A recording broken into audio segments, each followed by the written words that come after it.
브라질에서 목회를 아주 잘하시다가 나중에 LA에 있는 수정교회에서도 담임 목회를 했던 후안 카를로스 오르티스라는 목사님이 계십니다.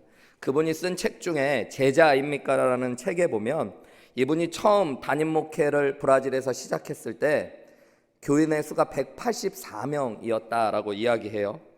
그때부터 정말로 최선을 다해서 목회를 했다고 합니다. 2년 동안 부에노스아이레스에서 극성스럽게 소그룹 조직을 만들고 열심히 전도한 덕에요, 2년 만에 600명이 넘는 성도로 교회가 성장하게 되어져요. 한마디로 3배가 넘는 숫자로 교회가 부흥한 거예요. 그런데 뭔가 목사님은 공허함을 느낍니다.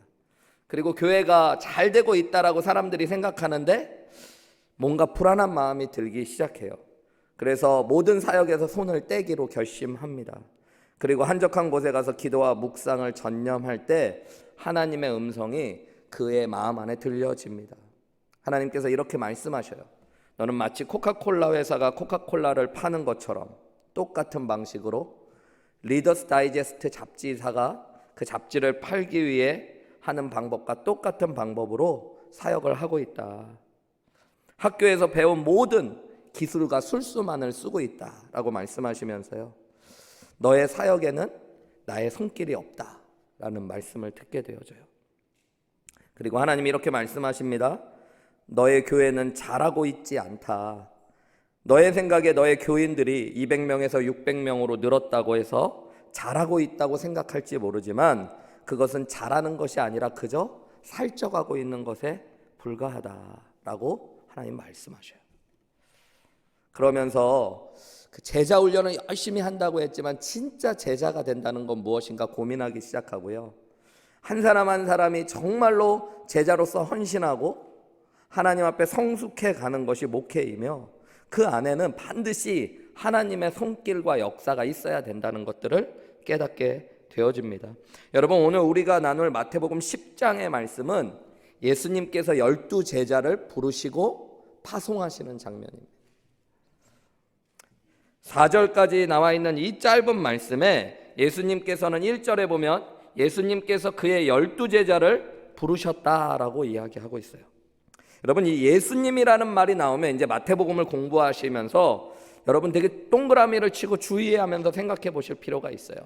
구약 성경에서는 특별히 여호와, 하나님 이런 말이 나오면 여러분 동그라미를 치면서 집중해 보아야 됩니다. 왜냐하면 성경의 가장 주인공이 하나님이시고 또 예수 그리스도이시기 때문이에요. 우리가 마태복음을 보면서 예수님이 무엇을 하셨는지를 바라보면서 예수님이 어떤 분이시고 오늘 내가 믿는 그 예수님이 나에게 어떤 역사를 행하시는지를 살펴볼 수 있어야 돼요. 그래서 예수님이라는 단어가 나오면은 집중해서 볼 뿐만 아니라요, 예수님과 연결되어 있는 동사를 주목해 볼 필요가 있어요. 1절 말씀에 보면 예수님께서 하신 게 있어요. 12 제자를 뭐 하셨대요? 부르셨다. 그래, 부르셨다. 그리고 그들에게 더러운 귀신을 쫓아내며 모든 병과 모든 약한 것을 고치는 권능을 주셨다 그래요. 예수님이 하신 일이 2가지가 있어요. 뭐냐면 제자들을 부르시고 그들에게 권능을 주셨다. 이렇게 성경이 이야기하고 있습니다. 여러분이 12제자를 부르신 이야기가 생각보다 참 중요합니다. 이 12제자는 이제 앞으로 교회, 하나님의 백성, 새로운 하나님의 백성 이스라엘이 지고 교회라는 하나님의 백성, 성도 그리스도인이라는 하나님의 백성이 새롭게 탄생하는 데 있어서의 기초가 되고 대표가 되어지는 사람들이 12제자들이에요. 그래서 그들의 부르심은 오늘 교회의 부르심과 연결되어져 있어요. 성경에서는 교회가 사도와 선지자들의 터 위에 지으심을 받았다라고 이야기하고 있기 때문입니다. 오늘 예수님께서 그래서 제자를 부르시고 권능을 주셨다. 그리고 나서 2절에 보면 그들을 보내시는 장면들이 나와요. 그의 이름들을 쭉 하고 나서 예수님께서 5절에 보면 읽지는 않았지만 예수께서 이 12를 내보내시며 사명을 감당시키셨대요. 예수님께서 하신 3가지 행동이 그러니까 있어요. 1절에는 2가지지만 5절과 연결해서 보면 부르시고 권능을 주시고 보내시는 것. 여러분, 이 순서가 참 중요합니다. 예수님께서 제자들을 제일 먼저 뭐 하셨냐면 부르셨어요. 보통 당시 예수님 시대에 제자가 되기 위해서는 스승이 제자를 찾아가고 부르는 게 아니에요. 제자가 스승님 앞에 나와서 자신을 받아달라고 사정하는 것입니다. 그럼 스승이 그를 받아주고 테스트를 해서 그를 제자로 만드는 것이었어요. 근데 성경에 보면 여러분, 우리가 이미 마태복음 앞부분에서도 봤지만 예수님은 제자들을 먼저 보시고 그들을 찾아가셔서 그들을 부르십니다.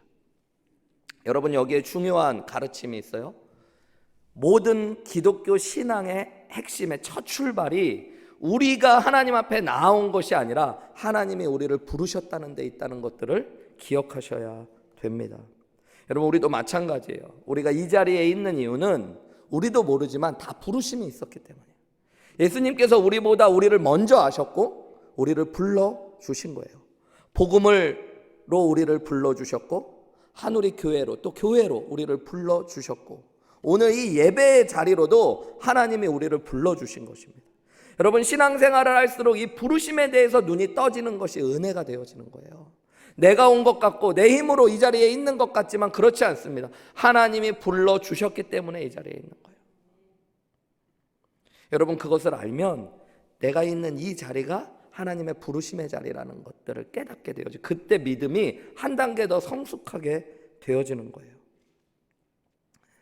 누가복음 6장 12절에서 16절에 보면 예수님께서 마가복음과 누가복음에도 제자들을 부르시는 장면이 나오는데요, 예수님이 이 제자들을 그냥 부르신 것이 아니에요.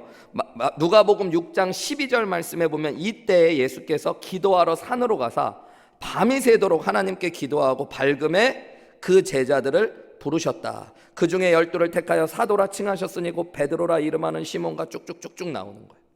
여러분, 누가복음에는 마태복음에 기록되지 않는 한 가지 이야기를 더 기록하고 있는데, 예수님께서 그냥 제자들을 부르신 것이 아니고요, 제자들을 부르시기 전날 밤에 뭐 하셨대요? 산에 가셔서 기도하셨대요. 근데 특별한 표현이 있어요. 예수님께서 기도하셨다는 표현이 성경에 곳곳에 있지만 이 누가복음 6장 12절에 보면 예수님이 밤이 새도록 기도하셨대요. 여러분, 무엇을 위해 기도하셨을까요? 제자들을 부르시기 위해 기도하셨어요. 제자들 한 사람 한 사람을 부르는 것이 예수님에게 이만큼 중요한 일이었어요. 제자들에게 맡겨질 사명이 그만큼 귀한 것이기 때문입니다. 오늘 저와 여러분도 마찬가지예요. 우리는 그저 내가 예수님 믿게 된 게 어떤 선생님을 잘 만나서, 어떤 전도자를 통해서, 목사님을 통해서 말씀을 듣고 예수님 믿게 되고 누군가를 통해서, 친구를 통해서 교회로 나온 것 같이 느껴질지 모르지만, 여러분, 주님이 저와 여러분을 향한 놀라운 계획을 가지고 계시고 저와 여러분을 신중하게 기도하며 불러주셨다는 것들을 깨달으셔야 돼요.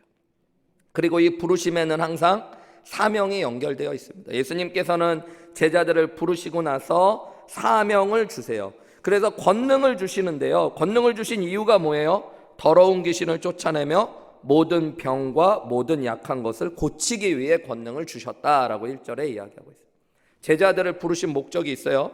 그냥 예수님 말씀 잘 따르라는 것이 아니라 더러운 귀신을 쫓아내며 모든 병과 약한 것을 고치는 것. 이게 왜 중요하냐면요, 여러분, 우리가 우리 지난주에 H캠프였기 때문에 그 전주로 넘어가면 마태복음 9장의 마지막 부분에 예수님께서 하셨던 사역을 이렇게 이야기하고 있어요. 35절에 보면, 9장 35절, 예수께서 모든 도시와 마을에 두루 다니사 그들의 회당에서 가르치시며 천국 복음을 전파하시며 모든 병과 약한 것들을 고치셨다. 여기 보면 모든 병과 모든 약한 것을 고치셨다라는 말이 지금 10장 1절에 제자들에게 이 일을 하게 했다는 것과 똑같은 구문입니다. 그러니까 제자들을 부르신 목적이 뭐냐면요, 여러분, 물론 구체적으로 보면 치유와 회복의 사역 가운데 하나님 나라의 복음을 전하고 그래서 치유와 회복을 일으키기 위해 그들을 부르셨지만, 좀 더 큰 눈으로 보면 예수님이 이 땅에서 하셨던 일들을 하게 하기 위해 부르신 거예요. 지지난주 말씀에 보면 예수님이 이스라엘 백성들이 목자 없는 양처럼 고생하는 것들을 보며 가슴이 아파하셨어요. 그러면서 제자들에게 이렇게 말씀하셨습니다. 추수할 것은 많은데 추수할 일꾼이 없다 말씀하시면서 주인에게 청하여 추수할 일꾼을 보내주소서라고 기도하라. 그 다음에 나오는 게 예수님께서 이 일꾼들로 제자들을 부르시는 거예요. 예수님이 제자들을 부르신 목적은 예수님께서 이 땅에서 하셨던 일들, 말씀을 가르치시고 천국 복음을 전파하시며 모든 약한 것과 병든 것들을 치유하시는 예수님의 사역과 사명을 감당하기 위해 제자들을 부르신 거예요. 여러분, 오늘 저와 여러분도 마찬가지입니다. 하나님께서 우리를 구원하시고 예수 그리스도의 복음, 생명의 능력을 통해 우리를 구원하신 것들, 우리가 물론 구원받아서 천국 가고 하나님 나라를 누리는 것, 우리가 받은 복이 참 귀하지만 그 안에는 사명과 뜻이라는 게 있어요. 그게 무엇이냐면 내가 이 땅에서 예수님이 하셨던 일들을 함께 감당하는 거예요. 여러분, 그게 그리스도인이에요. 그리스도의 사람이 되는 거예요. 그리스도가 걸어가신 길을 걸어가는 거예요. 교회도 그리스도의 몸이에요. 교회도 이 일을 하는 거예요. 우리가 모여서 하나님의 말씀을 나누고 전하고 가르치고 천국 복음을 전파하고, 여러분, 병든 자와 귀신 들린 자와 약한 자들이 교회 안에 와서 치유되고 회복되는 역사가 일어나는 것, 그것을 위해 제자들을 부르셔요.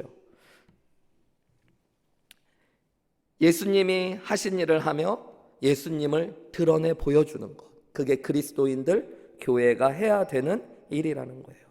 여러분, 그걸 알면 우리의 신앙이 바뀌어가죠. 목장에서도 내가 뭘 해야 되는지, 그냥 사람들이 정해줬으니까 앉아 있다가 오늘은 그냥 설교 요약지 가지고 나누라니까 나누고, 그게 아니라 그 자리에서도 하나님의 말씀 가운데 은혜 받은 걸 서로 나누고, 그 안에 예수 그리스도의 생명과 복음을 전할 수 있으면 전하고, 그 가운데 우리 목장 안에 나의 말을 통해, 내 표정을 통해 누군가 치유되고 회복되고 일어날 수 있도록 나를 이 자리로 불러주셨다는 것들을 알며 서 있으면 여러분, 신앙생활이 바뀌어지는 거예요. 교회 학교를 해서 아이들을 가르칠 때도, 예배팀으로 예배를 섬길 때도, 성가대를 쓸 때도, 제자훈련의 교사로 제자훈련을 가르칠 때도, 여러분, 내가 해야 될 궁극적인 목적은 이 땅에서 예수님이 하셨던 일을 내가 해야 된다는 거예요. 그래서 신앙인에게 있어서 중요한 질문은 이런 거예요. 예수라면 어떻게 하셨을까? 그것들을 고민하며 내가 그 모습들로 서가는 것, 그것이 예수님이 제자들을 부르신 거예요. 예수님은 그냥 부르고 사명만 주신 것이 아니라 1절 이 짧은 말씀에 보면 그 사명을 감당할 뭐를 주셨대요? 능력을 주셨대요. 권능을 주셨대요. 여러분, 이 권능이라는 말로 번역된 헬라어가 엑수시아라는 말인데, 이거는 힘, 능력, 재능, 이런 것들을 다 일컬는 말입니다. 여러분, 주님은 주님의 사역을 감당할 만한 힘과 능력과 재능을 허락하시는 분이세요. 그냥 하라고가 아니라 일을 맡기실 때 그 일을 할 수 있는 능력과 힘과 재능을 이미 우리에게 주신 분이 바로 하나님이시라는 것들을 깨달으셔야 돼요.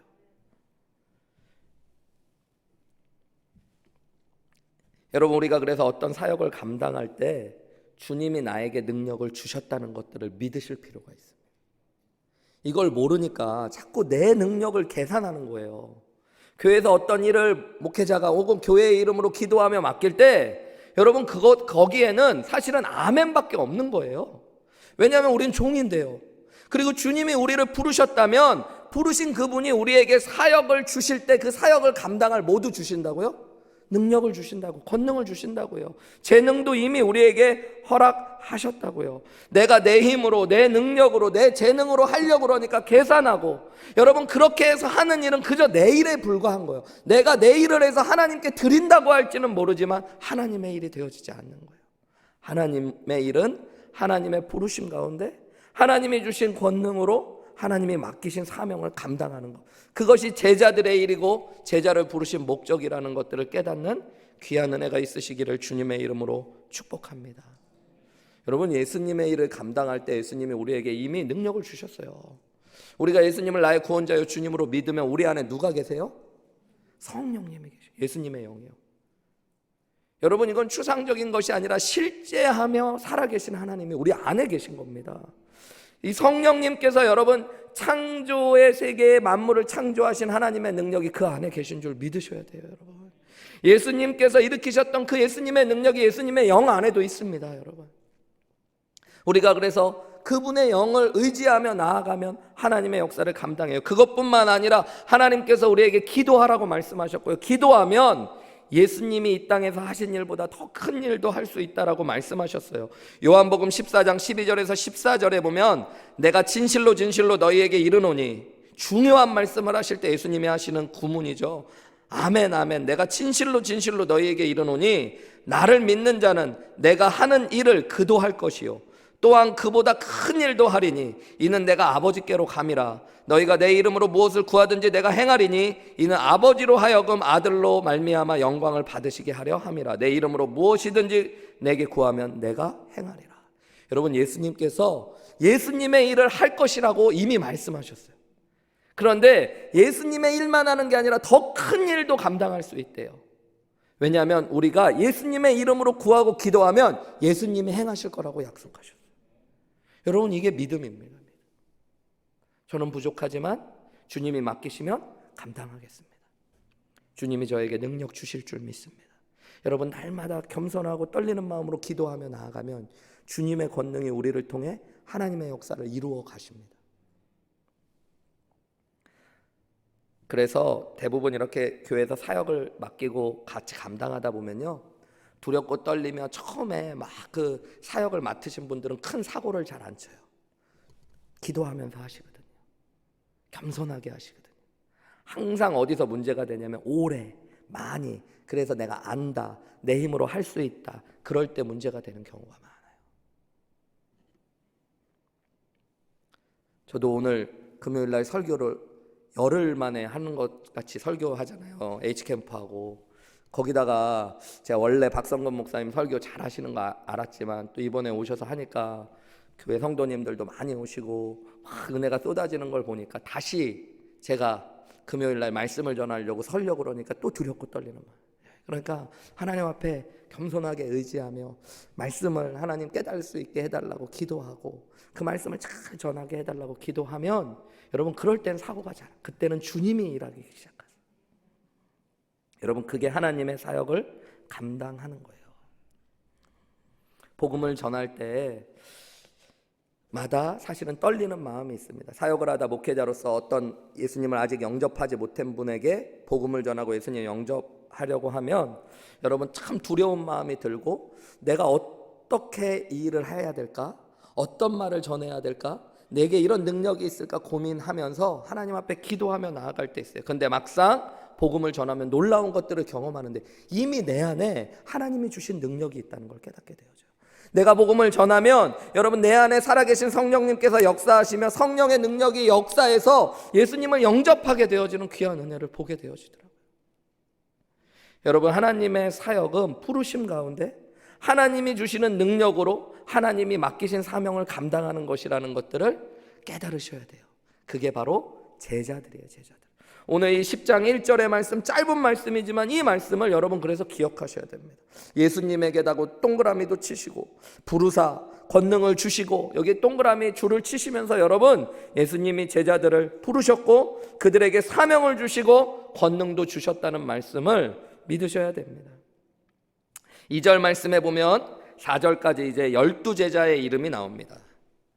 여러분, 12제자를 2절에는 사도라고 기록했어요. 1절에는 12제자를 부르셨다 그렇게 이야기하는데 2절에는 12사도의 이름이 이렇다 그래요.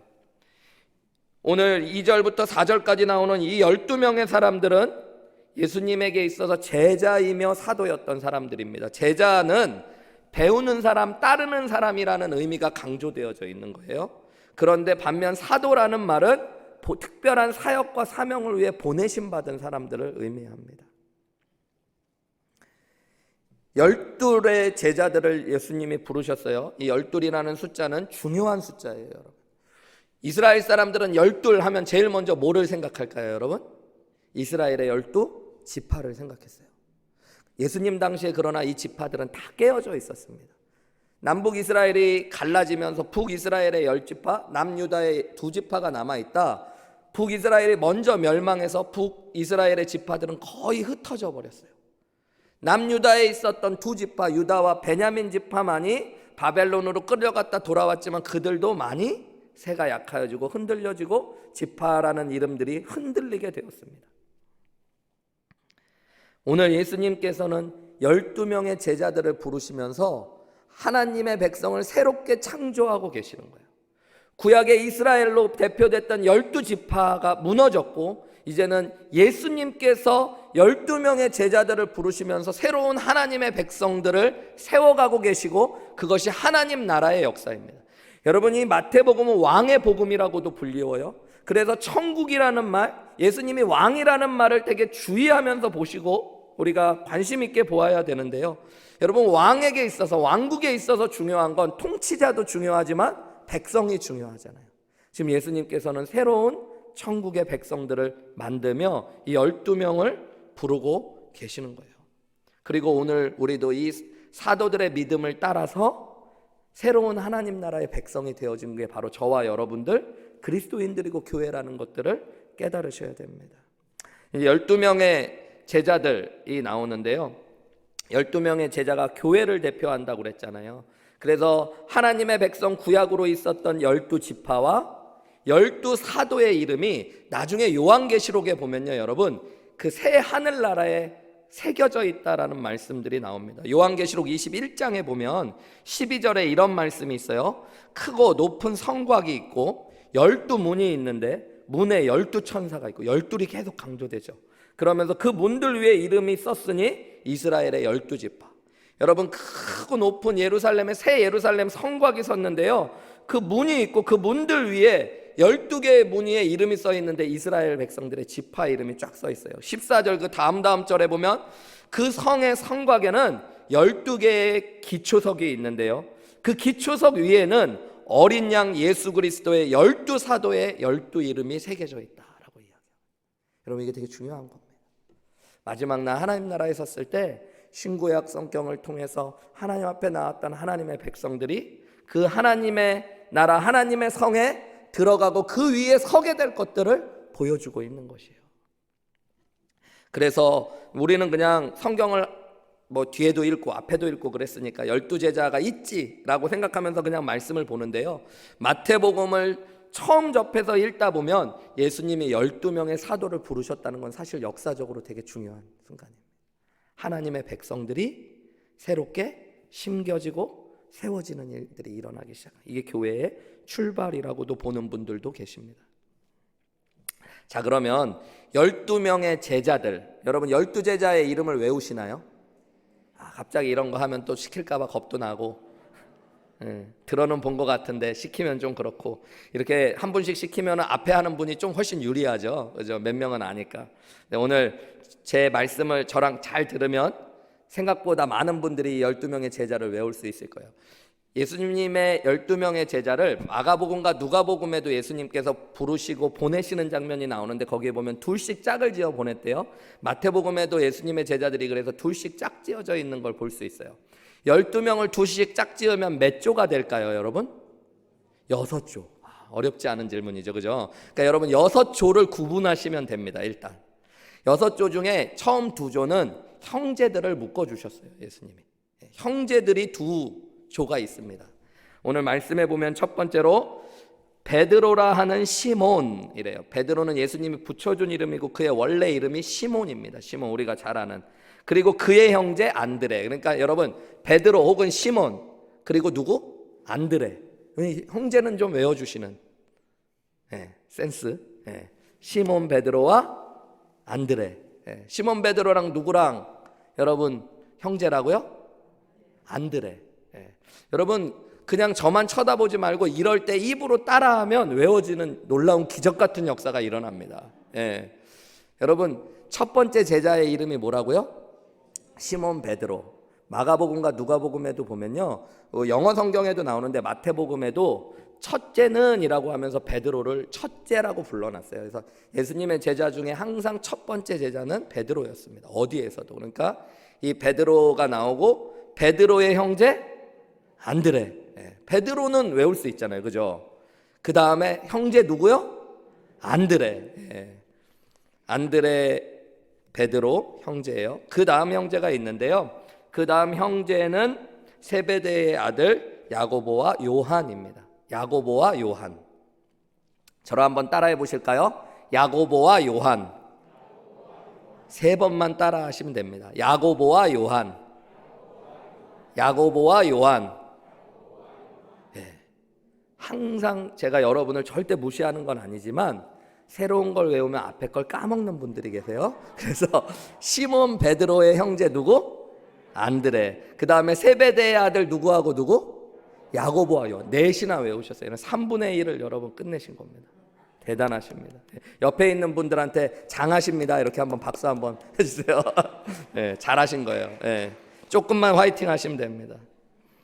여러분, 그 다음엔 두 명의 사람들이 나오는데 이번엔 친구예요. 형제를 짜그러졌다면 그 다음엔 친구예요.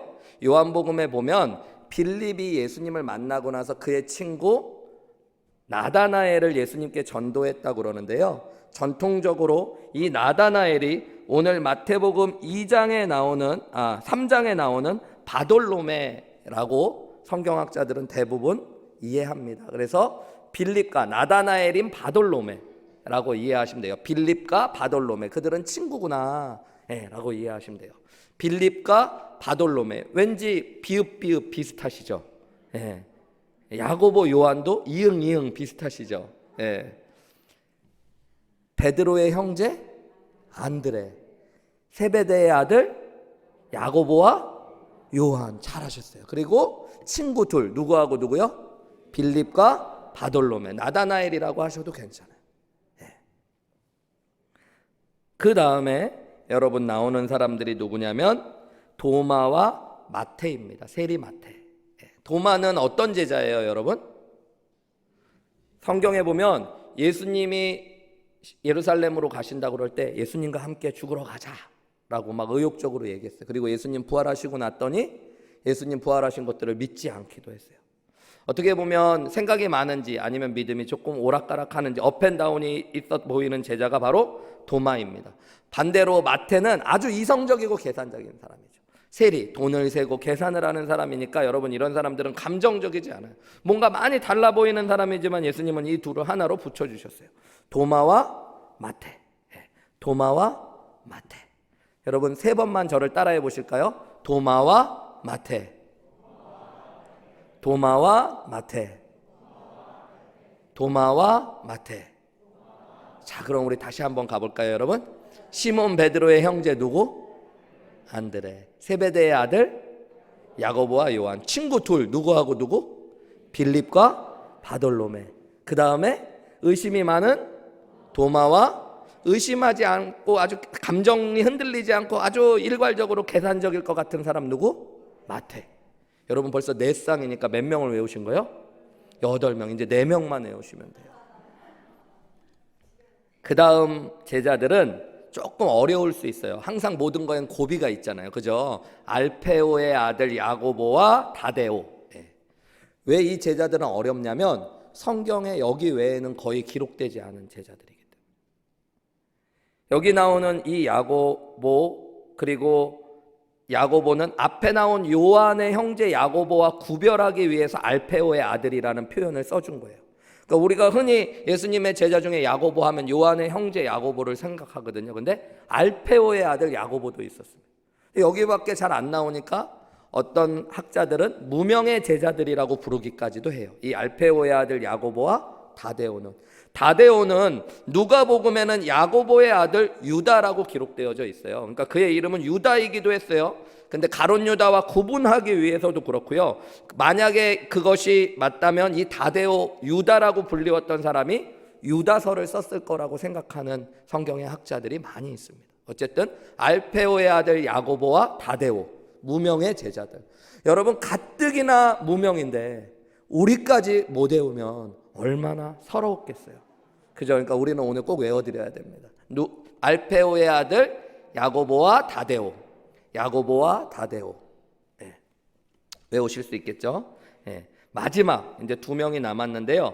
여러분, 4절 말씀에 보면 가나나인 시몬이라고 나와요. 가나나인이라는 게 무슨 말이에요? 가나안인도 아니고 가나나인이라는 말이 무슨 말일까요? 여러분, 이 가나나인이라는 말은 카나나이오스라는 헬라어를 번역한데 이거는 열심당원이라는 뜻입니다. 질럿이라는 뜻이에요.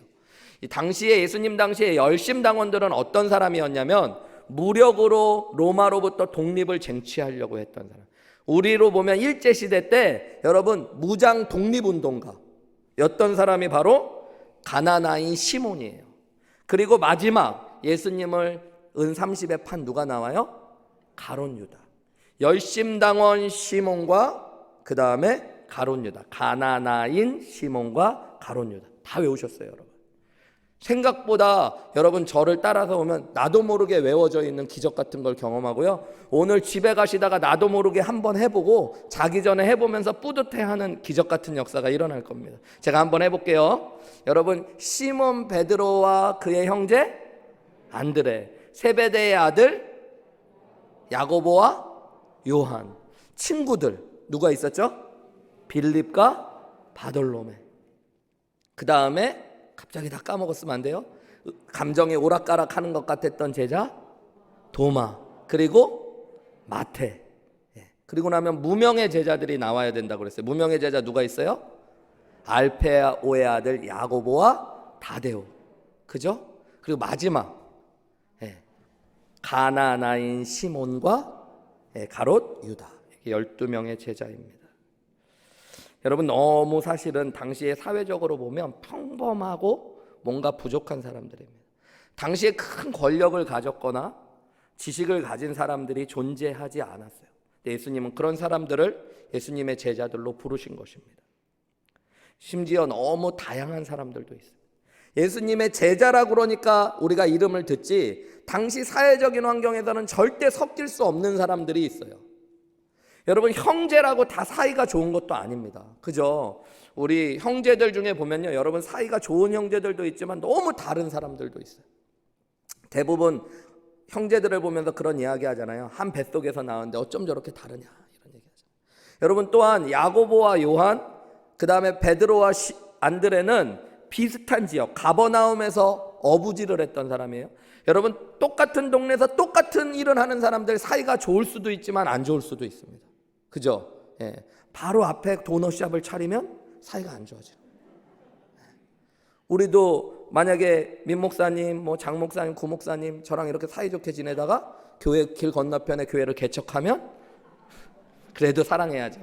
그래도 축복해야죠. 근데 여러분, 복잡해질 수 있는 겁니다. 근데 여러분, 어려울 수 있는 사람들, 특별히 여러분, 가나나인 시몬이라고 하는 열심당원이 제일 당시에 싫어했던 사람들이 누구였겠어요? 세리 아니었겠어요?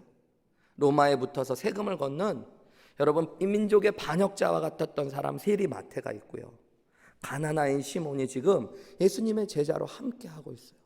여러분, 이게 예수님의 제자이기 때문에 가능한 일이고 하나님의 나라 안에서 이루어지는 일이라는 걸 보여주고 계시는 거예요. 여러분, 그래도 교회는 그런 곳이어야 되는 거예요.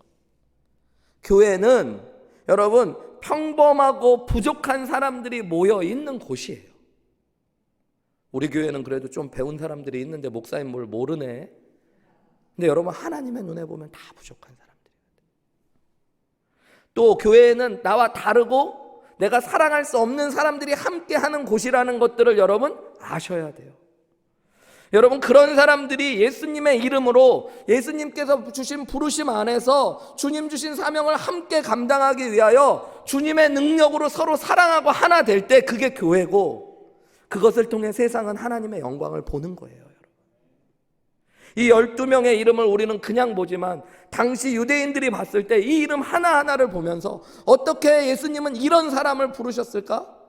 12명의 가장 중요한 사람을 부른다면, 고르고 골라서 뽑았다면 배운 사람도 좀 뽑고 돈이 많은 사람도 좀 뽑고 능력이 많은 사람도 뽑아야 될 것 같은데 너무너무 평범하고 부족해 보이는 사람들, 거기다가 도저히 함께 어울릴 수 없을 것 같은 사람들, 그들이 예수님의 은혜 안에 사랑 안에 하나 되고 생명을 다해 주님의 역사 가운데 함께 나아가는 것, 그게 하나님 나라의 일이고 그게 교회의 일이라는 걸 보여주고 있는 거예요. 여러분, 저는 우리 한우리교회가 예수님 보시기에, 그리고 이 땅에서 믿지 않는 사람들이 보기에 오늘 예수님의 12제자와 같은 하나님 나라가 보여지는 귀한 교회 되시기를 주님의 이름으로 축복합니다. 부족한 사람들이 서로를 도와주고 예수님의 은혜 가운데 능력 가운데 서는 것. 여러분, 마지막으로 우리가 하나 더 봐야 되는 게 있어요. 예수님의 제자들의 이름을 지금 쭉 12명을 나열할 때요, 앞에 수식이 붙은 이름들은 다 구별을 하기 위해 붙인 거예요. 앞에 제가 얘기하듯이 시몬이라는 이름도 다른 이름과 구별하기 위해서 가나나인 시몬이 있기 때문에 베드로라 하는 시몬, 가나나인 시몬 이렇게 한 거예요. 야고보도 세베대의 아들 야고보와 여러분 우리가 이미 본 대로 알페오의 아들 야고보로 구별하기 위해 수식을 붙였습니다. 근데 구별할 필요가 없는데 유일하게 수식이 붙어있는 이름이 하나 있어요. 뭘까요 여러분? 숨은 그림 찾듯이 한번 지금 성경을 보십시오. 단 한 사람만이 구별할 필요가 없는데 수식어를 붙였어요. 그게 누굴까요? 가룟 유다. 물론 뭐 그럴기도 한데요. 가룟 유다 말고 세리 마태입니다. 세리 마태. 가룟 유다는 이름이에요. 근데 세리 마태는 그것을 구별하는 이름을 썼어요. 여러분 마태복음은 누가 적었어요? 마태가. 마태만은 자기의 이름 앞에 예수님의 영광스러운 제자로 부르심 받은 이 자리. 여러분 교회의 역사의 사도는 이 땅에 있는 예수님 말고 이 땅의 인간들이 가질 수 있는 교회의 역사 안에서 가장 높고 큰 권세를 부여받았던 사람들입니다. 모두 교회의 기초가 되었고 요한, 예수님이 사랑하신 요한 빼고는 모든 제자가 복음을 위해 순교했던 거룩한 하나님의 사람들이 되어집니다. 성자와 같이 추앙받아야 되는 교회의 사도들의 이름을 기록할 때 세리 마태는 자신을 세리라고 기록하고 있어요. 여러분 이것이 무엇을 의미하는 걸까요? 마태는 잊지 않고 있었어요. 내가 내 능력으로, 내 힘으로, 내 열심으로 예수님의 제자가 되어졌고 나는 그래서 이만큼 훌륭하고 대단하고 많은 헌신을 했다가 아니라 나는 예수님이 불러주시지 않았다면, 예수님이 나를 사용하시지 않았으면 나는 세상에 가장 별 볼 일 없는 죄인인 세리였다는 것들을 알았기 때문에 그는 자신을 세리 마태라고 기록하고 있는 거예요. 예수님의 제자고 사도가 되었지만 자신은 세리로서 예수님이 나 같은 죄인을 불러주셨고 그분의 능력이 나와 함께 하셨기 때문에 그분이 나를 사명으로 인도하셨기 때문에 나는 사도로 쓰임받을 수 있었다는 것들을 그는 기록하고 있는 거예요. 여러분 이게 하나님 나라를 살아가는 제자들이 기록해야 될 자기 정체성입니다. 저희 교회 새로 오시는 분들 중에 제가 이제 새가족반에서 이야기를 하다가 뭐 이제 끝나갈 때쯤에 기도하기 전에 그런 이야기를 하거든요. 저나 저희 교회에 대해서 혹시 편하게 뭐 질문하실 거 있으면 아무거나 해주셔도 된다. 뭐 거의 대부분 분들이 뭐 없어요. 뭐 나중에 생기면은 뭐 질문할게요. 뭐 이렇게 하시는데 가끔 어떤 분들은 정말 용감하게 또 생각지도 못했던 질문을 하시는 분들이 있습니다. 한 번은 몇 달 전에 어떤 젊은 자매님 한 분이 저에게 그런 이야기, 목사님 진짜 아무거나 물어봐도 돼요? 그러시더라고요. 그래서 약간 그때부터 긴장을 했죠 제가. 아무거나 하셔도 된다고 그랬더니 갑자기 저에게 이런 질문을, 목사님은 죄인이십니까? 의인이십니까? 이렇게 질문하시는 거예요. 이런 질문이 오면 여러분 생각을 많이 해야 됩니다. 그냥 떠오르는 대로 대답하면 안 되는 경우가 있어요.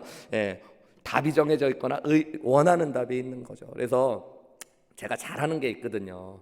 이렇게 정확하게 안 할 때는 같이 뭉뚱그려서 가는 거. 그래서 저는 예수 믿기 전에 죄인이었지만 예수님 믿고 용서받은 의인이 된 예수님께서 의인으로 불러주신 죄인입니다. 이렇게 얘기했더니 그 자매님이 박수를 치시더라고요. 저에게. 그러더니 목사님 100점 이렇게 얘기하시더라고요. 우리 교회 등록하셨어요. 제가 얼마나 100점 같이 대답을 잘했는지 오늘 말씀을 생각하다 그런 생각이 들더라고요. 목사님에게 그런 질문하는 게 때로는 뭐 당돌해 보일 수도 있고 어떻게 보면은 뭐 그런 질문을 하나라고 이야기할지 모르겠지만 사실은 저도 그 대답을 하고 몇 달이 지나가도 계속 그 마음, 입술의 질문과 제 입술의 대답이 항상 떠오를 때가 많이 있다. 그렇지, 난 정말 죄인이지. 주님이 나를 불러주시지 않았다면, 그분이 나에게 능력 주셔서 내가 지금까지 사역할 수 있지 않았다면 나는 멸망받을 수밖에 없고 심판받을 수밖에 없었던 죄인이지. 근데 예수님이 나를 불러주셨지. 그래서 나와 너무너무 다르지만 하나님께서 귀하게 여기시는 이 귀한 분들과 함께 하나님 나라, 하나님의 몸을 이루어가고 하나님의 사역을 감당한다는 게 얼마나 감사한 일입니까? 성 프란시스에게 제자가 이렇게 질문했다고 합니다. 선생님이 기도할 때는 하나님의 영광이 막 나타납니다. 선생님의 삶의 모습을 보면 놀라운 기적이 날마다 따라옵니다. 선생님을 보면 마치 예수님을 보는 것 같고 성자의 인격을 그대로 느껴집니다. 도대체 비결이 무엇입니까? 라고 질문했어요. 그때 프란시스가 이렇게 대답했다고 합니다. 그것은 아주 간단한 거라고. 하나님께서 이 지구를 내려다보시고 사람을 찾고 계셨다고. 가장 추한 사람이 누군지, 가장 불결한 사람이 누군지, 고통 가운데 고민하고 있는 사람이 누군지, 가장 병든 인생이 누구인지 찾고 계시다가 그 하나님의 눈길이 나에게 머물렀다. 그리고 그 하나님께서 나를 보시고 난 후에야 저 사람이야, 바로 저 사람이 저 사람을 붙들었을 때 내가 한 사람의 생애를 어떻게 변화시킬 수 있는지, 하나님 나라의 놀라운 영광이 무엇인지를 보여줄 수 있겠다라고 하나님이 생각하셨고, 그래서 나를 선택하신 거야. 여러분, 이것이 그리스도인들인 거예요. 예수님의 제자들인 거예요. 그리고 저와 여러분들인 것입니다. 여러분, 우리가 이 자리에 있는 것, 예수님이 우리를 불러주셔서 예수님이 우리에게 예수님의 일의 사명을 주시고, 그리고 예수님의 능력도 허락하시고, 함께할 거룩한 공동체도 주시고, 나 같은 죄인을 향해서. 저희 교회 어떤 한 성도님 한 분에게 이야기를 들었는데요, 이분이 국가기관에서 일을 하시다가 은퇴하신 분인데요, 대학교 미국에 일찍 이민을 와갖고 대학을 다니고 있었는데 어느 날 양복을 쫙 잘 차려입은 사람이 와가지고 자기에 대한 서류를 딱 가지고 혹시 나라를 위해 일해보지 않겠나? 이런 이야기를 했대요. 그때 20대였는데 가슴이 막 쿵쾅쿵쾅쿵쾅. 돈을 얼마 받는지 뭐 하는 일 안 하고 자기 그냥 공부해서 뭐 직업 갖고 뭐 이런 생각하다가 그 자기를 나라에서 불러주면서 나라를 위해 뭔가 큰 일을 안 해보겠나 뭐 이런 얘기에 너무 설레어서 자기의 인생을 걸고 열심히 나라를 위해 이런저런 일을 하셨다는 이야기를 하시더라고요. 오늘 말씀을 보면서 우리도 모르지만 우리 각자에게 하나님이 찾아오셨고, 여러분, 그분이 우리가 가진 것보다 더 놀라운 계획을 우리를 향해 가지고 계십니다. 그리고 우리를 통해 이 땅에 하나님의 나라를 이루어 가시기 원하십니다. 우리 함께 잠깐 기도하셨으면 좋겠습니다. 오늘 우리가 함께 나눈 마태복음 10장 1절에서 4절 이 짧은 말씀 속에 예수님이 제자들을 부르신 말씀을 통해 오늘 나를 부르신 예수님을 좀 바라볼 수 있는 은혜가 있었으면 좋겠습니다. 예수님이 찾아오시지 않았다면, 복음을 알지 못했다면 세상에 썩어질 것들을 향해 온 삶을 낭비하며 달려가고 죄 가운데 뒹굴었을 우리를 예수님께서 찾아오셨고 불러주셨습니다. 그리고 우리에게 예수님의 일을 함께 할 수 있는 귀한 사명도 주셨습니다. 그분의 권능도 우리에게 허락하셨습니다. 주님의 은혜가 얼마나 큰지요. 세리 마태와 같이 죄인이었던 제가 하나님의 제자, 하나님의 자녀, 하나님의 보내심 받은 자로 쓰임 받을 수 있게 하신 것들 감사합니다. 은혜를 잊지 않고 주님 앞에 쓰임 받을 수 있는 인생 되게 해달라고 우리 함께 각자 결단하며 기도하며 나아가시겠습니다. 기도하시겠습니다.